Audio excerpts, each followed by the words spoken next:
Erin moved through the decaying city, her boots kicking up dust that swirled lazily in the faint breeze. Buildings, once towering and vibrant, now stood as hollowed-out shells, their windows shattered and streets littered with debris.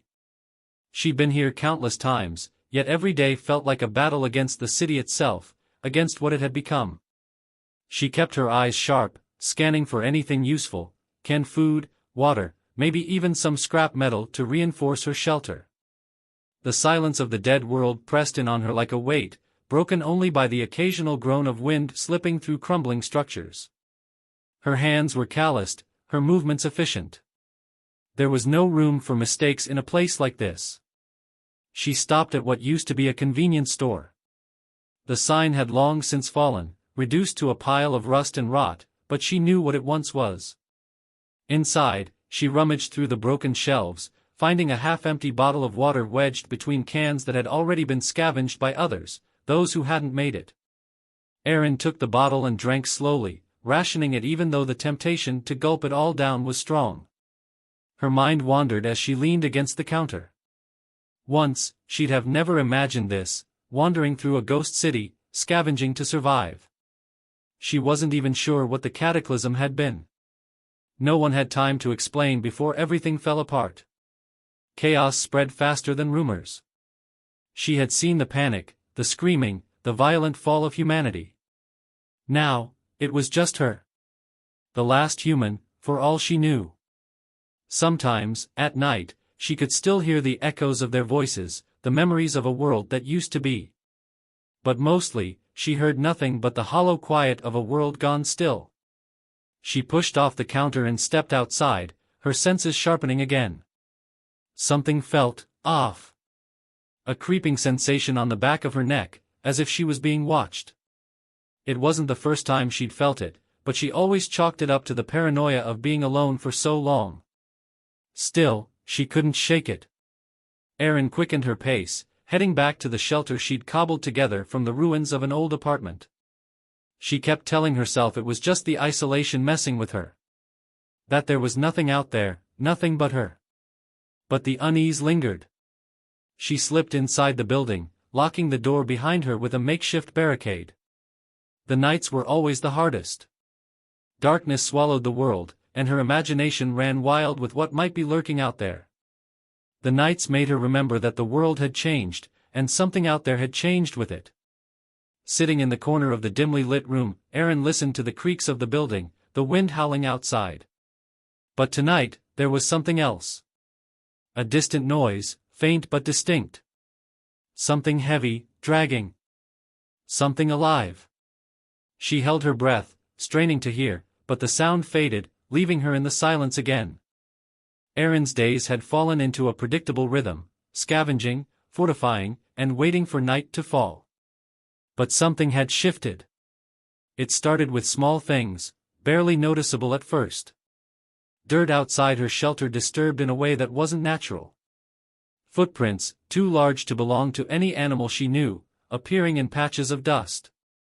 She told herself it was the wind, an animal, anything to dismiss the gnawing doubt. Still, each night the strange noises continued. Faint at first, a scraping, a distant thud, but always just out of reach. Her sleep became restless, broken by dreams that left her shaken. She would wake, heart pounding, staring into the darkness as though expecting it to stare back. By day, nothing. The city remained as dead as ever, with no signs of life beyond her own shadow. But as the sun dipped below the skyline, the feeling returned, that creeping sense of being watched. It grew harder to ignore. She couldn't see it, couldn't hear it clearly, but she felt it. The air around her felt heavier, the shadows somehow darker. She doubled her efforts to secure the shelter, using broken doors and beams to block any possible entrance. But deep down, Erin knew it was futile. Whatever was out there didn't care about barricades. It was patient. Waiting. One night, the sounds grew louder. A soft but deliberate scrape along the outer walls of her shelter. Then silence. Erin froze, her hand gripping the handle of the rusted knife she kept at her side. She strained to hear, every muscle in her body tensed. Something was out there. Just beyond the thin barrier of cracked brick and worn-out wood. Her mind raced with options. Run? But to where? Fight? Against what? She cursed the vulnerability of being alone. A part of her wanted to throw open the door, confront whatever was stalking her, if only to stop the waiting. But fear held her back. What if it was smarter than she thought? What if it was baiting her? Hours passed, and still, the presence lingered. She could feel it.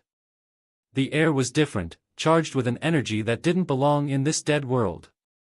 The wind had died down, the night completely still, amplifying the silence. Erin pressed her back against the wall, eyes locked on the door, waiting for any movement. The eerie stillness stretched on, punctuated only by her own shallow breaths. And then, just as suddenly as it had begun, the tension broke. The presence outside faded, retreating back into the night. But the feeling remained, lodged deep in her gut. Whatever it was toying with her. Testing her. And sooner or later, it would make its move. For the first time since the world fell apart, Erin realized she wasn't just surviving anymore. She was being hunted. Erin's breath caught in her throat as the door creaked open. She hadn't meant to confront it, not tonight. But there she was, knife in hand, staring into the darkness. Her pulse thundered in her ears, but she forced herself to take a step forward, her body tensed for a fight. The creature moved, a shadow separating itself from the inky blackness. It was larger than she expected, easily towering over her, its form distorted by the dim light. For a moment, her instinct screamed to run, but something in the way it moved stopped her. It wasn't lunging. It wasn't attacking. It was watching. The two stood there, locked in a silent standoff. Her grip tightened on the knife, but she didn't move. The creature tilted its head slightly, as though studying her.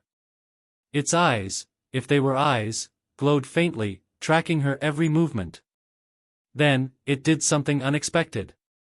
It stepped back. Erin blinked, her mind scrambling to process what just happened. The monster, this thing that had been stalking her for days, wasn't acting like a predator. It was curious. She kept her knife raised but took a small, cautious step forward. The creature didn't react violently. Instead, it made a soft, low sound, a kind of hum that seemed to vibrate through the air. Erin felt it more than she heard it, a sensation that settled in her chest. She'd expected something monstrous, savage, but what she faced now seemed different. Alien, yes, but not mindless. She lowered the knife, just a fraction. The creature tilted its head again, the glow in its eyes shifting slightly, as if it recognized her gesture. It made another sound, this one more complex, almost like a language, but not one Erin had ever heard. Her heart raced, not from fear, but from the realization that this wasn't a beast. This was something intelligent. And it was trying to communicate. Erin swallowed hard. How long had it been on Earth? Was it as lost as she was? She tried to speak, her voice shaky at first. Can you understand me? Her words sounded ridiculous even to her own ears. But the creature didn't move, didn't attack. Instead, it raised one of its appendages, something between a hand and a claw, and pointed to the ground. Erin's eyes followed the motion and noticed something etched into the dirt. Symbols. Patterns. It had been leaving her signs. Her mind raced. What was it trying to tell her?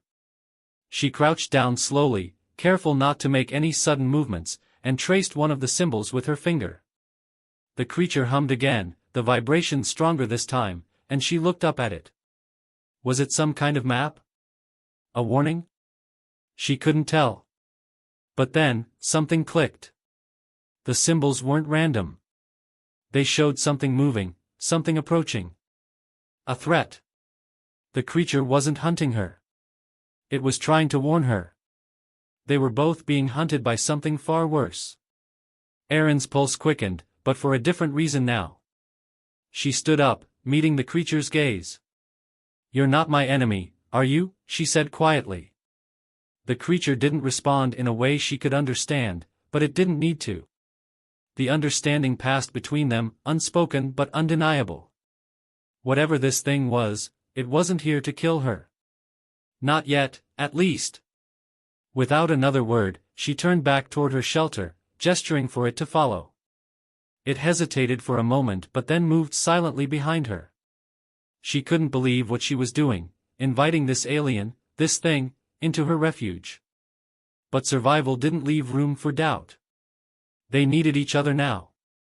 Neither could survive this wasteland alone. Erin kept her guard up, but for the first time in weeks, she didn't feel completely alone. The sound came first, a deep, guttural growl that echoed through the ruined city. Erin's eyes darted to the alien, whose body tensed immediately. It knew. The symbols it had drawn were a warning, and now the danger was here. In the distance, shapes began to move, silhouettes just barely visible in the haze. They were larger than any animal Erin had ever seen, moving with a slow, deliberate menace. As they came into view, her stomach tightened. These weren't animals. They were twisted, grotesque mutations, beasts born from the fallout of whatever had destroyed the world. Their flesh looked wrong, stretched and warped, with jagged limbs that twitched unnaturally. Eyes glowed with a sickly light, and their mouths were filled with rows of sharp, uneven teeth.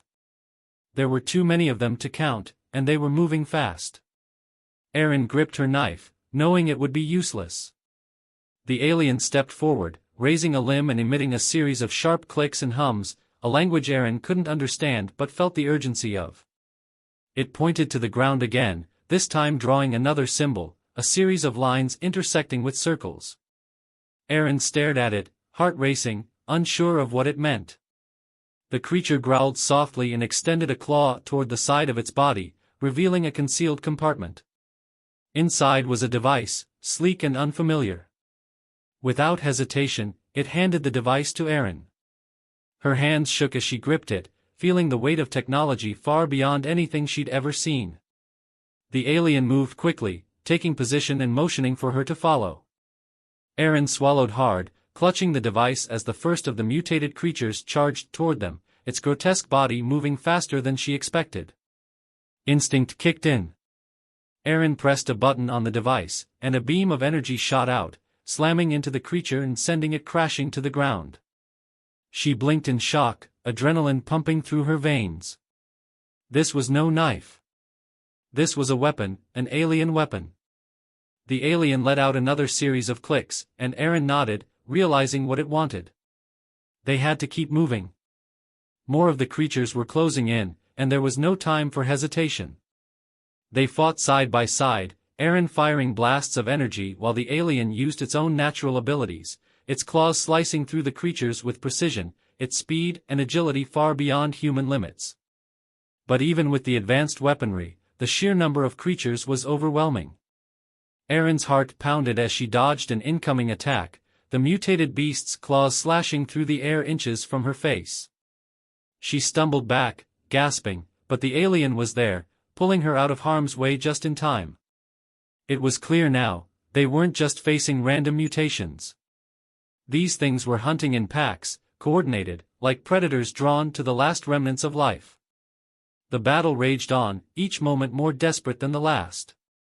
The alien communicated in quick bursts of sound, directing Erin to focus on key targets, teaching her where to aim, how to conserve the weapon's energy. The device hummed in her hands, the power within it almost frightening in its intensity. But Erin didn't have time to dwell on that. Survival was all that mattered. Together, they cut through the wave of creatures, but it was taking its toll. Erin's muscles screamed from exertion, her breath coming in ragged gasps. The alien, too, showed signs of fatigue, its movements slower, more deliberate. But they couldn't stop. Not yet. With one final push, they dispatched the last of the creatures, their bodies falling lifeless to the ground. Erin stood there, panting, her chest heaving, as silence once again filled the air. She glanced at the alien, who met her gaze with a nod of acknowledgement. They had survived, barely. But the real danger wasn't the fight they had just won. It was the knowledge that this wasn't the end. This was only the beginning of something far worse. The air was heavy with the aftermath of the battle. Erin's muscles ached, her body exhausted beyond anything she'd ever felt, but they had made it. Barely. She and the alien retreated into a nearby ruin, seeking temporary shelter. The silence that followed was unsettling, a reminder of how fragile their survival had been. Erin sat on the ground, her back against the cold stone wall, gripping the alien device that had saved them. She looked over at the alien, who was crouched in the shadows, its glowing eyes dimmer now. Something was wrong. It had been injured, she realized. But it wasn't just the battle. There was something deeper, something more insidious at work. The creature's movements were slower, more labored, and it let out a low, soft hum, different from the sounds it had made before. This was a sound of pain. Erin's brow furrowed as she watched the alien. It had fought alongside her, saved her life, and now, it was dying. The realization hit her hard. She didn't know how to help, didn't even know what it needed, but she could see it in the way it moved, the way it struggled to stay upright. She got to her feet, approaching cautiously, unsure if there was anything she could do. But the alien shook its head, raising a clawed hand to stop her. Its eyes, once bright with life and intelligence, were fading. In that moment, Erin understood. This world, her world, was killing it. The very air, the toxicity of the post-apocalyptic environment, had been slowly poisoning the alien since it had arrived. It had survived this long, but now, the damage was too much. The alien reached into its compartment once more, pulling out a small, glowing device. It extended the object to Erin, its hands trembling. She hesitated, then carefully took it, feeling the cool metal against her skin. The alien made a series of slow, deliberate sounds, as if trying to communicate something important. Erin didn't understand the words, but she understood the meaning. This was its final gift. She looked at the device, turning it over in her hands. It was smaller than the weapon, more intricate, but she could feel the significance of it. It wasn't just a tool, it was knowledge. Somehow, in this small object, there was the potential to change everything. To rebuild. To restore what had been lost. The alien slumped against the wall, its strength fading rapidly. Erin crouched beside it, the weight of what was happening sinking in. She wasn't sure what to say. What could she say? This creature, this being from another world, had come to Earth and, in the end, had chosen to help her, chosen to give her something that could possibly save humanity. The alien's eyes flickered one last time, its body growing still. Erin sat there in the quiet, her heart heavy but filled with a strange, unexpected gratitude. The weight of the moment settled on her, the enormity of the responsibility she now held. She had survived. But at a cost. She stood, looking out at the wasteland that stretched before her. The world was still broken, still dangerous, but now, in her hands, she held something that could change that. The alien had given her a chance, not just for herself, but for the future of whatever remained of humanity. Erin closed her eyes for a moment, letting the weight of it sink in. She was alone again, just as she had been before. But now, something was different. There was hope, faint but present. The alien's sacrifice had given her that. As she set off into the ruins, the device clutched tightly in her hand, she didn't know what the future held. But for the first time since the world had fallen apart, she believed there could be one. And that, in itself, was enough.